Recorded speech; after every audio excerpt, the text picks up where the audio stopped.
Olá, pessoal! Hoje vou compartilhar com vocês uma história incrível que mudou o destino de uma nação inteira. Imaginem o Egito Antigo, a maior potência do mundo na época. Um império gigantesco, com pirâmides majestosas e um exército invencível. Mas, nos bastidores dessa grandeza, existia um povo sofrendo. Os hebreus, descendentes de Jacó, viviam sob uma terrível escravidão. O faraó, tomado pelo medo de que esse povo crescesse demais, tomou uma decisão cruel. Todo menino hebreu deveria ser morto ao nascer. Era um tempo de lágrimas, um tempo de dor. Mas é exatamente aí que Deus começa a escrever uma história extraordinária. Uma mulher corajosa, chamada Joquebede, decidiu desafiar essa ordem. Por 3 meses, escondeu seu bebê. Quando não podia mais mantê-lo oculto, fez algo que só uma mãe movida pela fé faria. Preparou um cesto de junco, impermeabilizou-o com betume e piche, colocou seu filho dentro e o deixou nas águas do Nilo. E vejam como Deus trabalha. A filha do próprio faraó encontra o bebê. Aquele que deveria morrer por ordem do palácio é acolhido justamente lá dentro. E mais, através de um plano divino perfeito, a própria Joquebede é chamada para ser a ama de leite do menino. Incrível, não é? Moisés, que significa tirado das águas, cresceu tendo o melhor dos 2 mundos. Como príncipe do Egito, recebeu a mais alta educação, estratégia militar, administração, ciências. Mas também carregava em seu coração as histórias de fé que sua mãe lhe contava, sobre o Deus de Abraão, Isaque e Jacó. Essa combinação única não foi coincidência. Deus estava preparando alguém que entenderia tanto a mentalidade do opressor quanto o coração do oprimido. Alguém que falaria com reis, mas que nunca esqueceria a dor do seu povo. Sabe, amigos, essa história nos ensina algo precioso. Quando parece que tudo está perdido, Deus já tem um plano em andamento.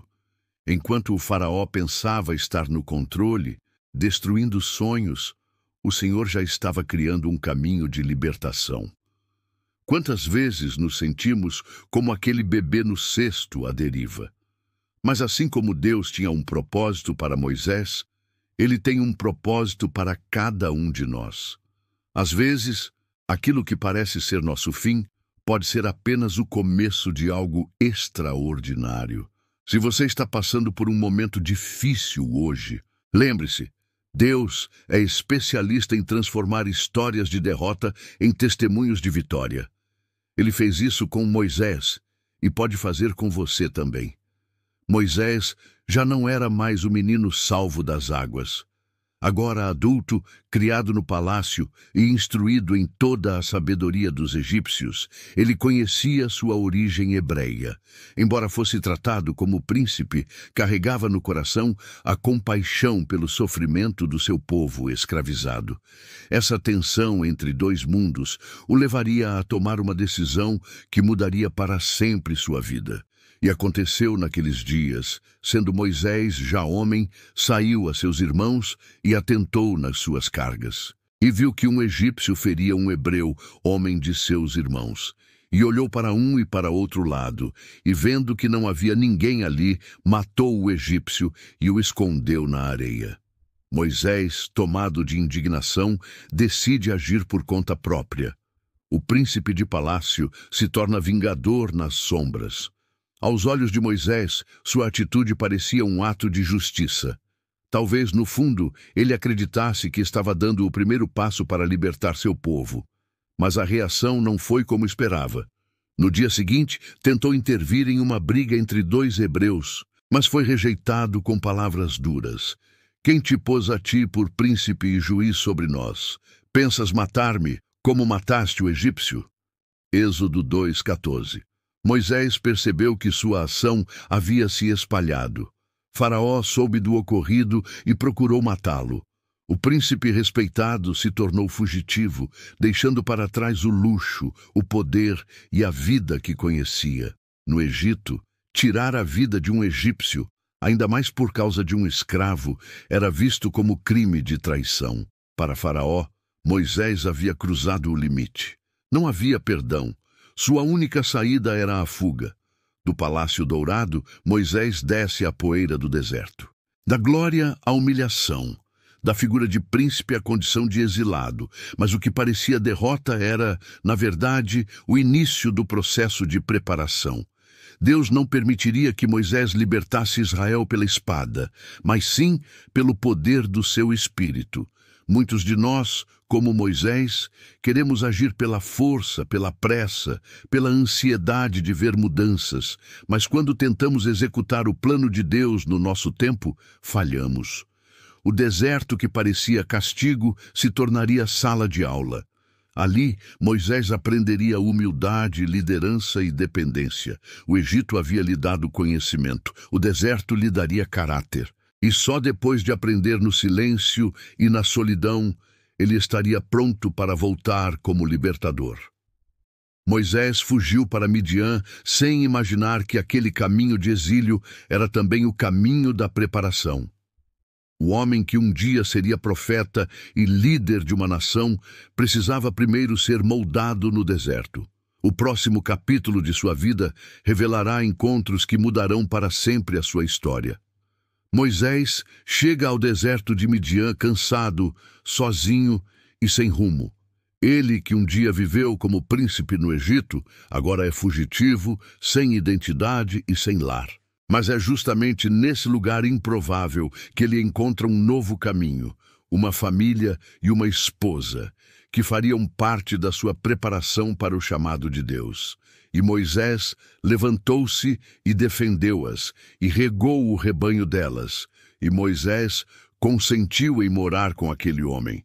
E ele deu a Moisés sua filha Zípora, no poço de Midian. Moisés defende as filhas de Reuel, ou Jetro, de pastores hostis.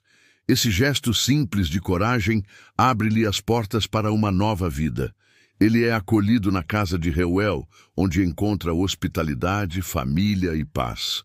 Pouco tempo depois, casa-se com Zípora e juntos têm filhos. O príncipe do Egito agora é pastor de ovelhas no deserto. Parece um rebaixamento, mas na verdade é um treinamento. Moisés aprende no silêncio da rotina a humildade, a paciência e a responsabilidade de cuidar. Habilidades que mais tarde seriam fundamentais para pastorear toda uma nação. Muitas vezes, os maiores líderes de Deus são forjados longe dos holofotes. O que parecia o fim da trajetória de Moisés era apenas o início de seu preparo. Deus transforma desertos em escolas de liderança. O Egito lhe deu poder e conhecimento, o deserto lhe daria caráter e fé. 40 anos haviam se passado desde que Moisés deixara o Egito. Agora, com 80 anos, ele cuidava das ovelhas no Monte Horebe. Aparentemente sua vida estava definida, um homem comum, com uma vida simples. Mas naquele dia comum, Deus se revelaria de maneira extraordinária. E apareceu-lhe o anjo do Senhor em uma chama de fogo do meio de uma sarça, e olhou, e eis que a sarça ardia no fogo, e a sarça não se consumia. Moisés se aproxima da sarça e ouve a voz de Deus. O Senhor se apresenta como o Deus de Abraão, Isaque e Jacó, e o envia de volta ao Egito para libertar Israel. Moisés resiste. Quem sou eu para ir a Faraó? Mas Deus responde, eu estarei contigo. O nome divino é revelado. Eu sou o que sou. Êxodo 3:14. Para confirmar seu chamado, o Senhor dá sinais. O cajado que se transforma em serpente, a mão que fica leprosa e é curada, a água do Nilo que se torna sangue. Tudo para mostrar que não era sobre Moisés, mas sobre o Deus que o enviava. O chamado de Deus não depende de nossa capacidade, mas da presença dele. Moisés via sua fraqueza, mas Deus via seu poder. Quando olhamos para nós, vemos limites. Quando olhamos para o eu sou, vemos possibilidades infinitas. Após o encontro com Deus na sarça ardente, Moisés não podia mais fugir. Com Zípora e seus filhos, ele retorna ao Egito. Sua missão é clara: ser o instrumento de libertação de Israel.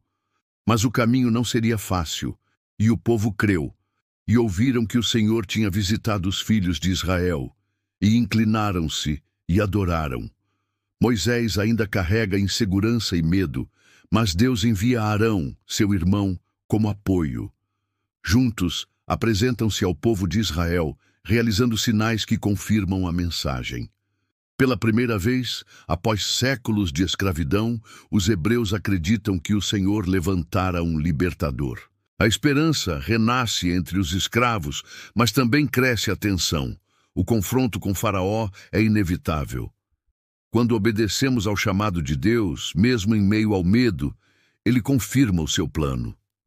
A obediência abre caminho para o sobrenatural. Faraó endurece o coração. A libertação de Israel se transformaria em palco de confronto entre o poder do Egito e o poder do Deus vivo. Água em sangue, rãs, piolhos, moscas, peste nos animais, úlceras, saraiva, gafanhotos, trevas e a morte dos primogênitos. Cada praga não era apenas um castigo, mas também uma declaração contra os deuses do Egito. O Nilo, considerado fonte de vida, se tornou sangue. O sol, venerado como divindade, foi coberto por trevas. A 10ª praga mudou tudo, a morte dos primogênitos. Mas os hebreus foram poupados pelo sangue do Cordeiro nos umbrais das portas. Nasce assim a Páscoa, sinal de livramento e prenúncio do sacrifício de Cristo. O poder de Deus derruba todo falso Deus. O sangue do Cordeiro, que salvou Israel naquela noite, apontava para o sangue de Cristo, o Cordeiro perfeito que nos salva da morte eterna. Depois de 430 anos de escravidão, Israel finalmente deixa o Egito. Mas a liberdade recém-conquistada é posta à prova. Faraó os persegue com seu exército. Diante do mar, o povo se desespera. No texto bíblico, Êxodo 14, 21, 22, diz: Então Moisés estendeu a mão sobre o mar, e o Senhor fez retirar o mar por um forte vento oriental. E os filhos de Israel entraram pelo meio do mar em seco. O impossível acontece. As águas se abrem, Israel atravessa em terra seca e os egípcios são destruídos. Ali, o povo aprende que o Deus que liberta também é o Deus que dá vitória. Quando não há saída, Deus abre caminho. O mar que parecia obstáculo se torna passagem. O mesmo Deus continua abrindo caminhos hoje. A travessia do mar foi apenas o início. No deserto, Israel enfrentaria provas, fome, sede e dúvidas. Mas ali também receberia a lei e experimentaria a presença de Deus de forma única. No texto bíblico de Êxodo 20, Deus entrega os 10 mandamentos no Sinai. Deus sustenta o povo com maná, água da rocha e codornizes. No Sinai, dá os 10 mandamentos, uma aliança de santidade. O tabernáculo é erguido, símbolo da presença de Deus entre o povo. Após o pecado do bezerro de ouro, Moisés intercede pelo povo e renova a aliança. O deserto nos ensina dependência. Ali Israel aprendeu que liberdade não é ausência de dificuldades, mas caminhar com Deus no meio delas. 40 anos se passaram desde a saída do Egito. No Monte Nebo, Moisés contempla a terra prometida, mas não entra nela. Sua missão havia chegado ao fim. No texto bíblico de Deuteronômio 34, 5, 7 diz: Assim morreu Moisés, servo do Senhor, e o Senhor o sepultou no vale, na terra de Moabe. Moisés tinha 120 anos quando morreu, mas sua visão ainda era clara. Josué assume a liderança, conduzindo Israel para Canaã. A vida de Moisés termina, mas a promessa de Deus continua. A vida de Moisés mostra que servos passam, mas o plano de Deus não falha. Nosso papel é cumprir nossa parte na missão, sabendo que o propósito do Senhor vai muito além de nós. Moisés, o grande líder de Israel, partiu. No Monte Nebo, viu a terra prometida, mas não pôde entrar nela. Seu corpo foi sepultado pelo próprio Deus em Moabe e o povo chorou por 30 dias. Mas a missão de Deus não morreu com Moisés. O Senhor havia preparado outro líder, Josué, filho de Num, um homem que desde jovem servia a Moisés e que, junto com Calebe, acreditou na promessa de Deus quando todos os outros duvidaram. Agora, o futuro de Israel estava em suas mãos. No texto bíblico de Josué 1, 2, 3 diz: Meu servo Moisés está morto. Dispõe-te agora, passa este Jordão, tu e todo este povo, a terra que eu dou aos filhos de Israel. Todo lugar que pisar a planta do vosso pé, vô-lo tenho dado. Assim como havia feito com Moisés, Deus fala com Josué: Sê forte e corajoso, porque eu serei contigo. A liderança não nasce apenas de títulos, mas da presença de Deus que capacita. Josué recebe a tarefa de atravessar o Jordão e guiar Israel à conquista. O primeiro grande sinal acontece no Rio Jordão. Quando os sacerdotes carregando a Arca da Aliança tocam as águas, o rio se abre como no Mar Vermelho. Israel atravessa em seco. Esse milagre marca o início de uma nova era. Deus está com Josué, assim como esteve com Moisés. A primeira cidade a ser conquistada é Jericó, com seus muros imponentes, mas a vitória não vem por espadas, e sim por obediência. Durante 7 dias, o povo marcha em silêncio ao redor da cidade. No 7º dia, ao som das trombetas, os muros caem. Jericó é tomada e todos reconhecem que o Senhor luta por Israel. Entre todos os que saíram do Egito, apenas Josué e Calebe entraram em Canaã. Isso porque, quando foram enviados como espias décadas antes, eles acreditaram que a promessa era maior que os gigantes. Anos depois, já idoso, Calebe se levanta e diz: Tenho 85 anos, mas ainda tenho forças. Dá-me este monte. Josué 14, 11, 12. Sua fé não envelheceu, e ele conquista Hebrom, um testemunho de perseverança e confiança em Deus até o fim. Após muitas batalhas, a terra é conquistada e dividida entre as tribos, mas antes de encerrar sua missão, Josué reúne o povo em Siquém e renova a aliança com Deus. Ali, ele declara uma das frases mais marcantes das Escrituras. Josué 24:15. Eu e a minha casa serviremos ao Senhor. A história de Josué e Calebe nos mostra que a obra de Deus não para na morte de um líder. Moisés cumpriu seu papel, mas a promessa continuou viva em uma nova geração. Josué nos ensina que coragem não é ausência de medo, mas confiança na presença de Deus. Calebe nos mostra que a fé verdadeira não envelhece, ela resiste ao tempo e vence obstáculos. Israel nos lembra que cada promessa de Deus se cumpre, mas exige perseverança, obediência e santidade. Quando um ciclo termina, Deus levanta novos líderes. Quando parece o fim, na verdade é o início de uma nova fase. A missão continua, porque o propósito de Deus nunca morre. Se essa mensagem falou com você, deixe seu like, compartilhe para que mais pessoas conheçam a palavra de Deus e se inscreva no canal para acompanhar nossas próximas histórias bíblicas. Ative o sininho e não perca nenhum vídeo. Compartilhe com alguém que precisa ouvir essa mensagem de esperança hoje. Nos vemos no próximo vídeo e que Deus abençoe você.